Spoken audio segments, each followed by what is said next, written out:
taliyii hore nabad sugidii sirdoonka qaranka Fahad Yaasiin Xaaji Daahir oo ku soo wajahan magaalada Muqdisho iyadoo ciidamada nabad sugidii sirdoonka qaranka ee howlgale ka sameeyeen xaafado ay degnaayeen saraakiil hore uga tirsaneed hay'adda nabad sugidii sirdoonka qaranka sidoo kalena xiriir dhow la lahaa taliyii hore hay'addaasi Fahad Yaasiin Xaaji Daahir la sheegana in ay xiriir dhow la leeyihiin madaxweynaha Farmaajo oo hadda ku sugan magaalada Muqdisho qodobadii ugu dambeeyay iyo imaatinka Fahad Yaasiin Xaaji Daahir ee magaalada Muqdisho ee saaxiibayaal idiin soo gudbin doona qodobada kalena waxaa ka mid ah madaxweyne Xasan Sheekh Maxamuud oo jab weyn kala soo kulmay shirka uga qayb galayo dalka Mareykanka haddaba jabkaasi muxuu yahay madaxweynaha ayuu kula la qaatay qodobadii iyo sidoo kale waxaan idiin soo gudbin doonaa wararkii ugu dambeeyay dagaalada wali ka soconaya gobolka Hiiraan iyo sidoo kale iyadoo la soo tabinayo in deegaano hor leh ee dawladda iyo sidoo kale ciidamada macawisleyda ay la wareegeen qodobadaasi kuwa kale aan barnaamijka saaxiibayaal idinkugu hayaa balse aan ku bilaabo taliyii hore nabad sugidii sirdoonka qaranka Fahad Yaasiin Xaaji Daahir ayaa la filayaa inuu maalmaha nagu soo aadan soo gaaro magaalada Muqdisho ee caasimadda Soomaaliya Fahad Yaasiin Xaaji Daahir ayaa magaalada Muqdisho ka tagay tan iyo doorashadii madaxweynihii hore Soomaaliya Maxamed Cabdullaahi Farmaajo oo jab weyn kala kulmay 15 May wixii ka dambeeyay ayuu dalka isaga tagay Fahad Yaasiin Xaaji Daahir iyadoo la rumaysan yahay in intaa wixii ka dambeeyay taliyaha isaga ka dambeeyay Mahad Salaad ayaa waxa uu dabcan howlgala ama sidoo kalena baaritaan uu ku sameeyay hooyigii uu deganaa Mahad Maxamed Salaad iyadoo la sheegay in laga soo qaaday ciidankii joogay iyo sidoo kale hubkii lagu ilaalinayay guriga taliyii hore nabad sugidda Fahad Yaasiin Xaaji Daahir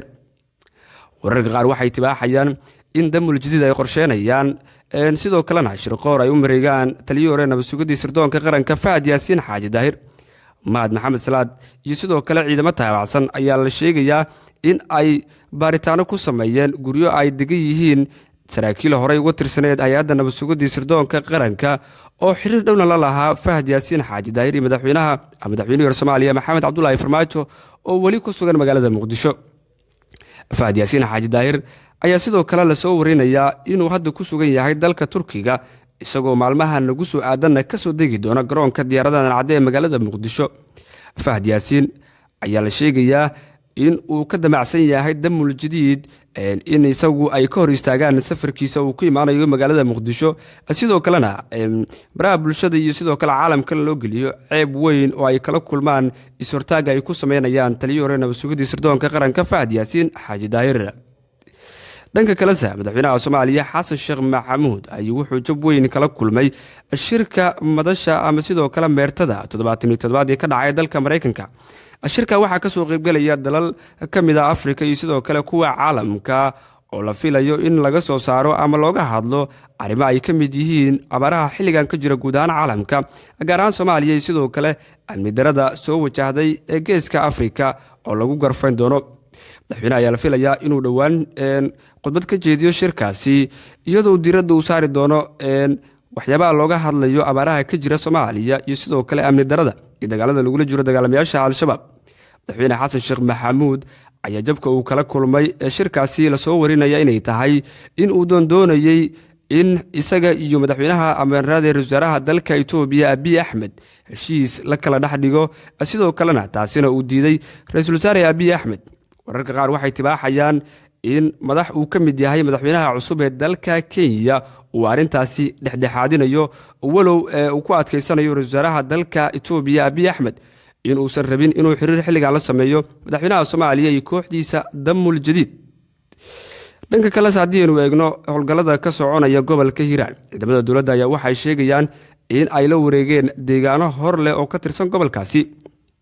waxaa jiro khasaare labada dhinac soo kala gaaray oo sidoo kalena la soo tabinayo halka ciidamada dawladda ay sheeganayaan in dagaalamayaal ka tirsan Al-Shabaab oo tiro badan inay ku digeen dagaaladaasi halka dhinaca kalena Al-Shabaab iyaguna ay sheeganayaan